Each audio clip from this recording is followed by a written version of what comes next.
Okay, guys, welcome to the video. In this video, I'm gonna explain and show you on why you shouldn't care if Bitcoin is going up or down, and I will show you some theories and the big picture of Bitcoin. And yeah, it will be really crazy, so stay tuned. First, the first theory, it's from Whyckhoff, and Whyckhoff was a really famous investor, and his models and theories, they still apply today. So you can see on the Bitcoin chart, this is the Bitcoin chart from May 2022 until May 2023, so right now. And we can see we have 5 phases in this theory, the accumulation model, and we have in phase A, PS, SC, AR, and ST. So we have PS here, SC, AR, and ST. In phase B, we have ST right here. Then it's followed by the spring phase. And this is the spring phase here in Bitcoin in November, December 2022. We have the test of the spring phase right here, you see. And then we have this big up movement. And then we have the LPS. Here the LPS. So then we have SOS, which breaks the structure of PS and AR, and it forms the BU LPS stage.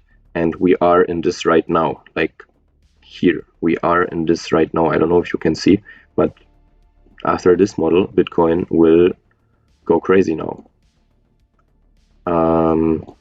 Of course, we don't know what happens. I'm just saying that after this model of Whyckhoff, yeah, Bitcoin will go up now. We have a second theory of Fibonacci, which I want to show you, and show you like the big picture of Bitcoin and the crypto market. So we have this 4-year cycle, and these orange lines are always the halving dates of the Bitcoin. If you don't know what the halving of the Bitcoin is, like, please look it up. And here we have the Bitcoin chart since 2010. So in the really early beginnings, where it was like, yeah, at $1 or $25. And here we had the first ever bull run, and of course the first ever bear market. So if we take the Fibonacci from the low of the bear market until the high of the bull market, it got rejected between 786 and 886. And then we had the second bull market. So when we take the Fibonacci from the low of the bear market until the high of the other bull market, it also got rejected here in December 2018 between the 786 and the 886 level right here. And then we had the third bull market. And when we take the Fibonacci from here until here, yeah, it's not that pretty. Yeah, fuck it. We also have the rejection between the 786 and the 886. So this point here, and guess what could follow? The next big bull market. Of course, it can also go, more down now. It can also go to here and then up. It can also go to here and then up. It can also go to here and then up. Like, who the fuck knows, you know?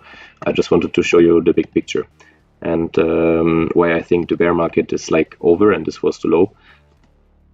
But of course, it can also happen that it goes down more to 11,000 or something and then up. Like, no one knows. The other thing that's really, alarming is the length of the bear market. So we have from this top in November 2013 until the low, we had 413 days that the bear market took. From this high to the low of the bear market, we had 364 days.